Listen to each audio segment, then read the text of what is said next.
Thank you for meeting with us. I know your time is busy these days. You're getting ready packing. Although I have to admit that the house looks remarkably in order for somebody who's in the middle of packing. You're kidding. Oh So, my goodness. You're leaving us after 12 years.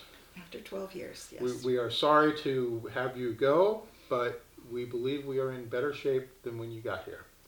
Well, that's wonderful to hear. I So, am glad. And to paraphrase Dan Fogelberg's tribute to his father, St. Barnabas is the living legacy to your work. And the Spirit And the Spirit. working through all the members. Something of a unique ministry in terms of how you've gotten some people to church. The best story I've heard is that by being the trash collector of the neighborhood, you managed to bring a convert back to the church. What are some of the other unique ways that you've brought people into St. Barnabas? Oh my goodness. Standing in the Borrego Days parade and meeting a mother and her daughter and having a chat, and they came to church. Picking a woman up who was hitchhiking on Borrego Springs Road. Folks who have had somebody who was ill and needed care, and I would do that, and they would associate themselves with St. Barnabas. I want to talk about Borrego Ministers Association. We had a lovely Thanksgiving service the other day. There were a couple tributes, and you were the founder.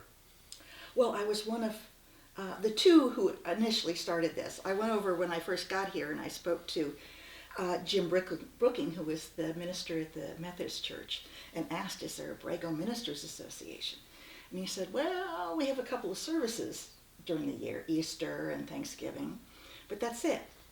And so we talked about it, and I came from where ministers met regularly and they supported each other's ministry. And so we decided to start that and invite the other clergy to participate, which we did, and we set up a charter and bylaws and all of this stuff. And we used the 501c3 of the Methodist Church. And so besides supporting our Christian ministries and each other so that we were caring for one another, one of the big deals was to provide care for people in the community who, previous to this, would go from church to church asking for a little bit of help, whether it was money for gas or some food or whatever. And that way, none of us really knew who was in need, but when we would meet regularly, we could talk about what we knew about what the needs in town were, and then be able to collectively try to address them. So that was part of our beginning. And we were very, very lucky. We started adding things that we did together. We met at least once a month, and we go to the different restaurants to patronize the local establishments. And we gradually started picking up people who were lay folks, who were frontliners relative to the need in the community. And they were eager to participate and attended our meetings. And so then a good year, an excellent year would have been that through the various things we did, we might have gotten $4,000 in contributed funding. We've done a lot better recently, haven't we? Yes, since COVID, the community has poured out generosity, and last year we had over $120,000, and this year way over that. So from our beginnings, I think Margaret Deichler mentioned $300,000. over $300,000 have gone into the community, and 100% of it goes to people in need, because any of our administrative, stamps, copying, all that, those who are members pay that. We just ante up whatever is needed when it's needed. Also, we are becoming our own 501c3. That's great. Now, and I know you were at convention, diocesan convention. Yes. And I know you are familiar with Resolution 2101 and the encouragement of what Bishop Susan is calling Episcopal community missions. Mm-hmm. Seems like Borrego Ministers Association fits that definition pretty well. I think so. And one of the things that, when I first came here, St. Barnabas had started maybe a couple of years before the feeding program that they do.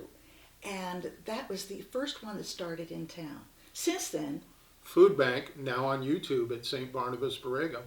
Okay. Since then, a number of them have started throughout town, but it was St. Barnabas that originally started that. And we had people when I came into town who were interested in doing things for the community, and I said, great, if you see a need out there, bring it to us, and if you get funds from us or anybody else, we will run them through our bank account, separate, not part of our budget, but enable them to have a place to put it, and it could be 501c3, basically, protected. And so the church started doing all kinds of things, sort of adopted the middle school, doing programs after school because they didn't have much. It was sort of reading, writing, and arithmetic. Right. So people in the community who had things they loved to do, whether it was photography or sewing or architecture or being a pilot, whatever they loved doing, they came and talked to the children and taught them things about it. So the middle school was getting a tremendous program. Even one of the teachers was a ballroom dancer, and he taught the kids to do ballroom dancing, and they eventually went to a competition at a university, and we got them their dancing slippers and what they were going to wear. So the church the people in the church are getting really good about looking and seeing what's needed. And one of our dear ones who just passed away, he saw the kids who were playing ball with sticks, and it looked like they were trying to play golf to him. So what he did is he said, we have golf courses, we have golf pros, let's see what we can do for the kids. So he started a program which was youth golf, and got one of the pros was from our church, and got the various golf courses to allow the kids to be there. And this grew to a point where it was such a good idea and it was offered in the summer, that the school and other folks got involved saying, well, hey, why don't we offer swimming before or after this? Why don't we offer some other program after that? And so it became almost full-day programs, and the local restaurants and grocery stores were providing food for the kids during the day. And many of these things, it sounds like, kind of percolated up from the laity to the church. Absolutely. It's the laity are the ministers of the church. So they're out there seeing what's going on. They come in, share that idea, what can we do? And then lo and behold, they get people engaged, but more importantly, they get people beyond our faith community, people in the community to participate in this. So they're orchestrating and providing leadership for everybody in town to be offering their gifts.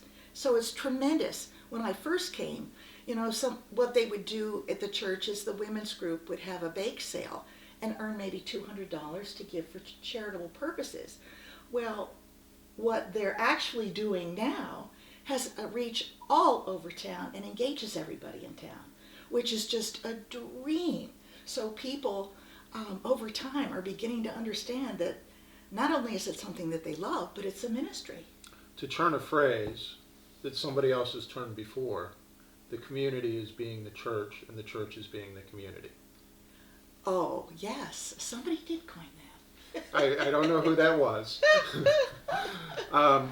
But and also to go back to that, it's the congregation at St. Barnabas has kind of found their inner pastor, and they are leading from the bottom.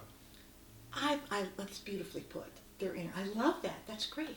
And absolutely true. And even when I came, the people at St. Barnabas were the ones, if something was going on in town, they were pretty much most of the folks who were involved in it. And so, the kind of energy and drive and compassion and passion that they have has just been bubbling out and, like I said, identified, owned as ministry. Okay, and as rector and leader of that group of lay pastors, yes, how has that made your job easier? Oh my goodness.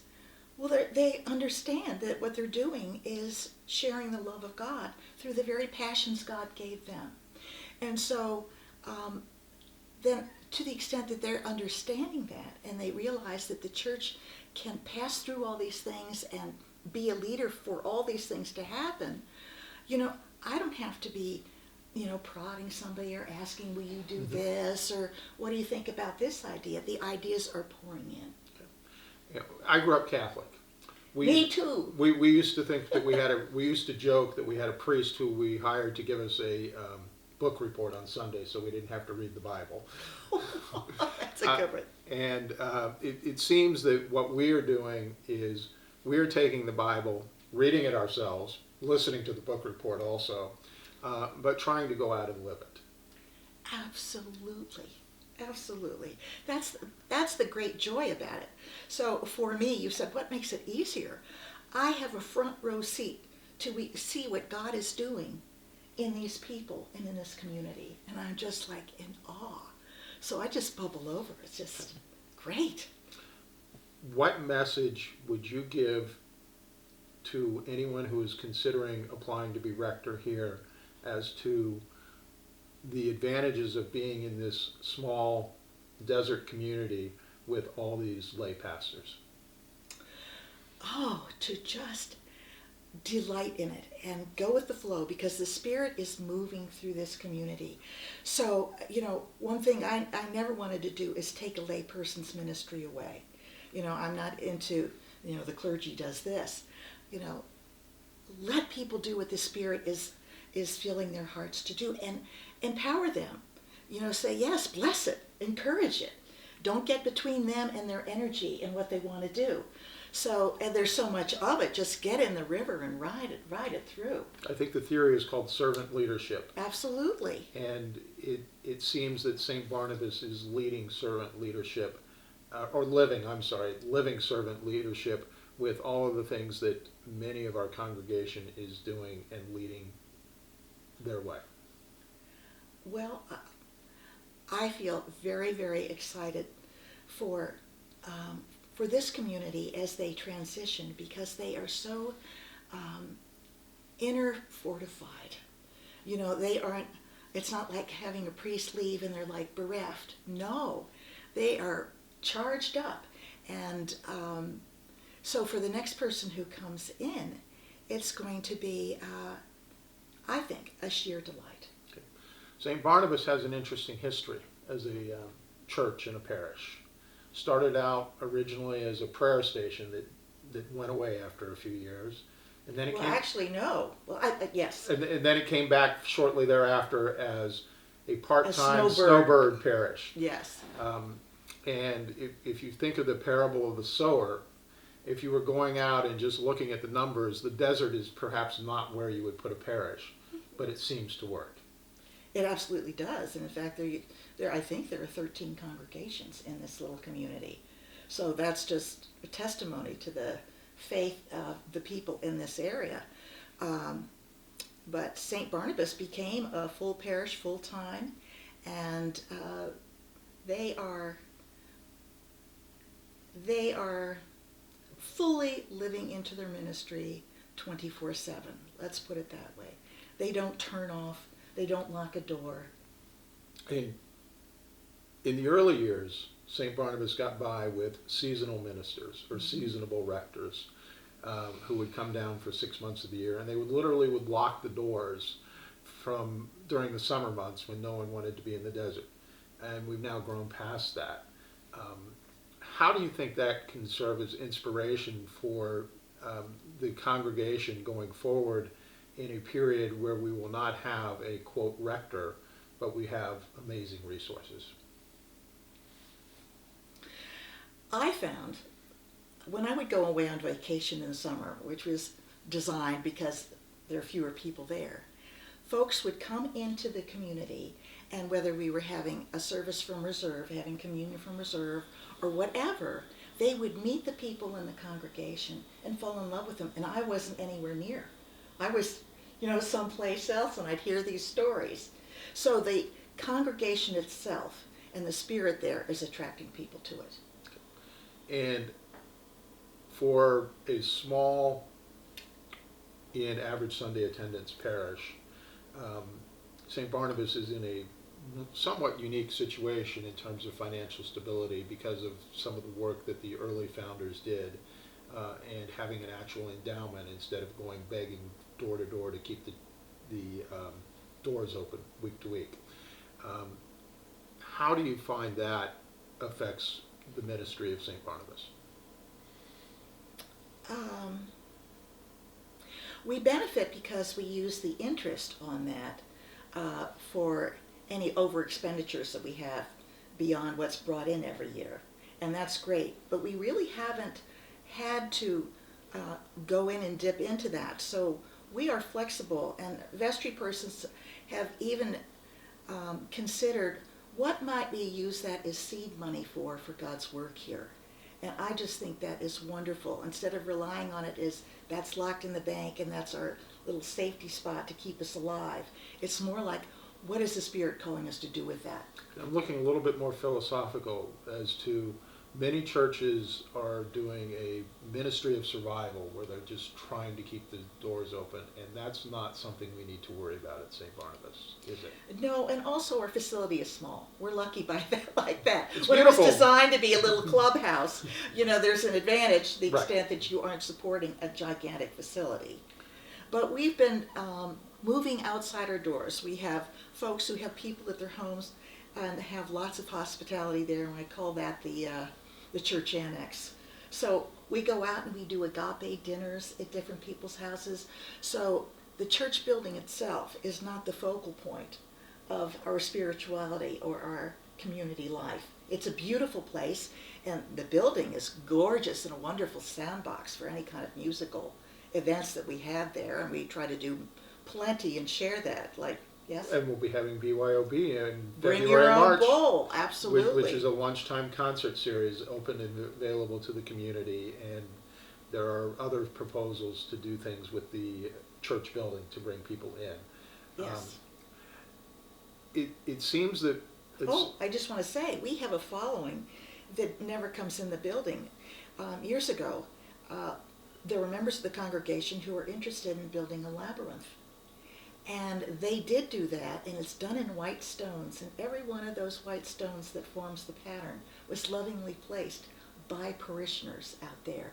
And there are generally people there year-round who will come and walk the labyrinth and enjoy that, who wouldn't necessarily. We And were talking so about the labyrinth. there are people who come and use that, and we have a book there, and they write about their experiences of having gone in there.